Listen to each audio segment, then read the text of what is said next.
जय माँ काली मित्रों, आपका हमारे चैनल माँ काली माँ दुर्गा शक्ति संवाद में स्वागत है। मित्रों, अगर आप हमारे चैनल पर नए हैं तो हमारे चैनल को सब्सक्राइब कीजिए, लाइक कीजिए, शेयर कीजिए।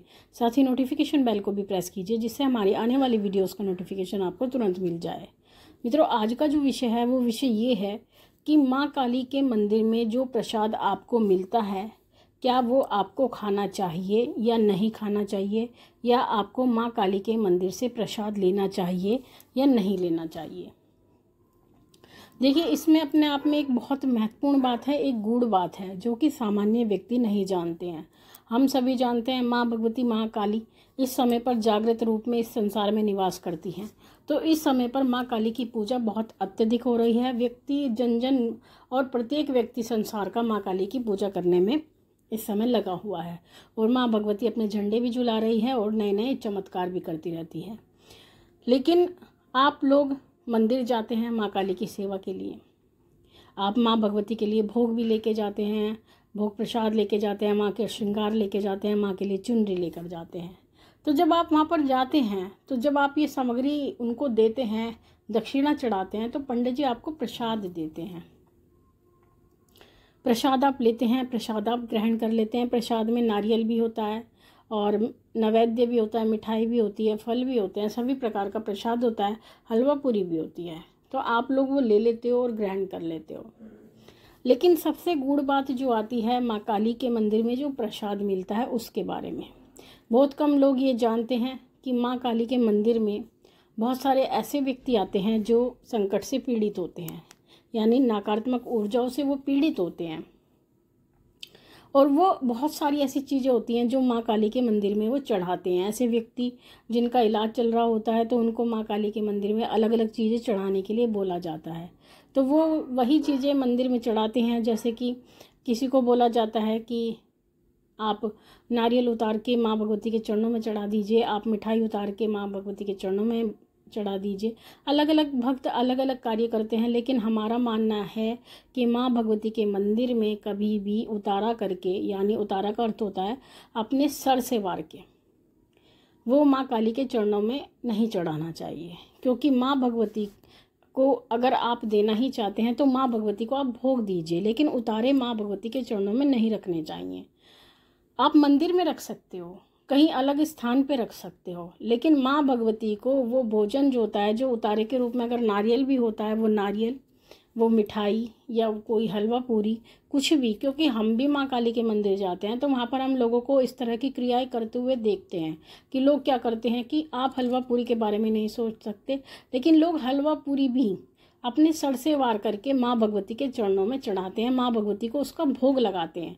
लेकिन ये लोग ये नहीं जानते कि जो उतारा होता है उसका भोग माँ भगवती को कभी लगाया नहीं जाता। लेकिन लोग क्या करते हैं, अज्ञानता के कारण, या पता नहीं उनको कौन ऐसा ज्ञान देता है, तो उसी ज्ञान के आधार पर वो ऐसे ऐसे क्रियाएं करते रहते हैं। तो ऐसी परिस्थिति में जो लोग उतारा हुआ या सर से घुमाया हुआ जो सामग्री होती है, उनको जो प्रसाद रूप में दी जाती है, तो वो चीज़ उनको कहीं ना कहीं परेशानी देती है, कहीं ना कहीं उनको परेशान करती है। क्योंकि अगर आप किसी भी चीज़ का उतारा करते हैं, उतारा का अर्थ यही होता है कि जो भी आपके ऊपर परेशानी है, नकारात्मक ऊर्जा है, किया कराया है या जपेटा है, कुछ भी है, वो उस उतारे में आकर के बैठ जाता है और उस सामग्री से पर बैठ करके वो आपके शरीर से उतर के चला जाता है। तो उसको उतारा कहते हैं। तो उसी उतारे में वो चीज़ें बैठ जाती हैं, और जब वो चीज़ें किसी और व्यक्ति को दी जाती हैं तो वही ऊर्जाएं उनके शरीर में कहीं ना कहीं प्रवेश कर जाती हैं।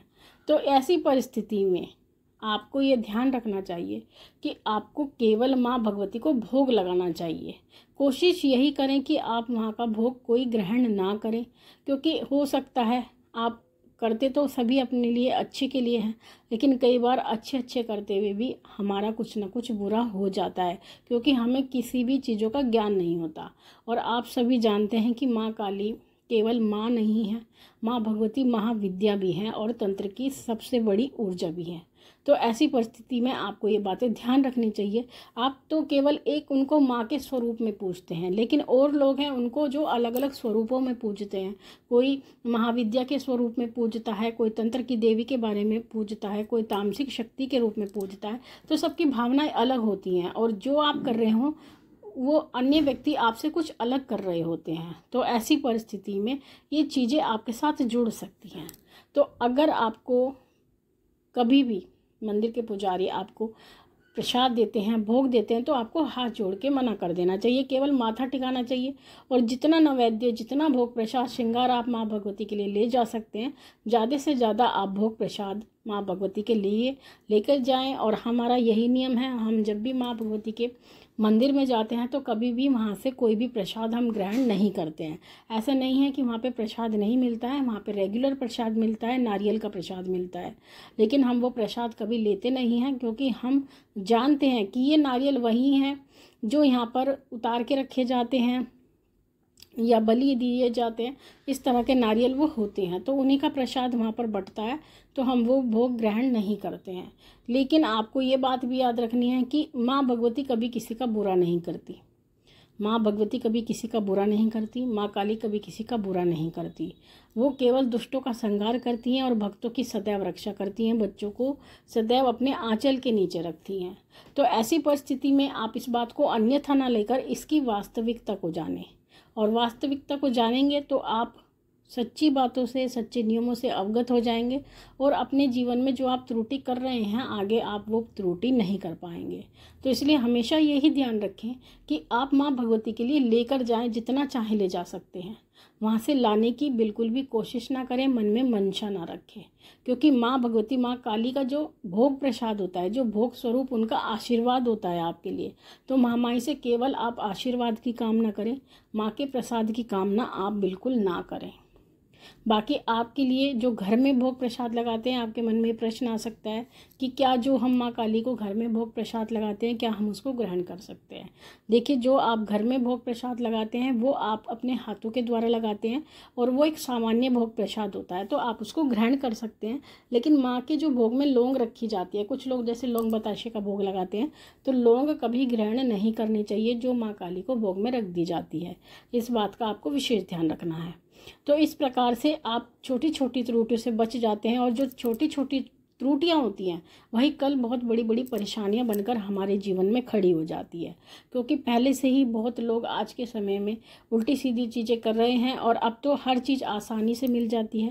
पहले तो ढूंढना पड़ता था व्यक्ति को, लेकिन अब हर चीज़ ईजिली अवेलेबल है, तो हर कोई कुछ भी करने के लिए तैयार है।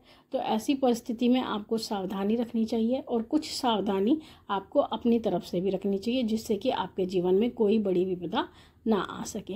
तो मित्रों, ये थी जानकारी आप सभी के लिए। माँ भगवती से यही प्रार्थना करते हैं कि वो आपके भंडारे भरती रहे, आपकी सभी मनोकामनाओं को पूर्ण करती रहे, आप पे अपना पूर्ण आशीर्वाद बना के रखे। आपसे फिर मिलते हैं अपनी अगली वीडियो में। तब तक के लिए जय महाकाली, जय महाकाल।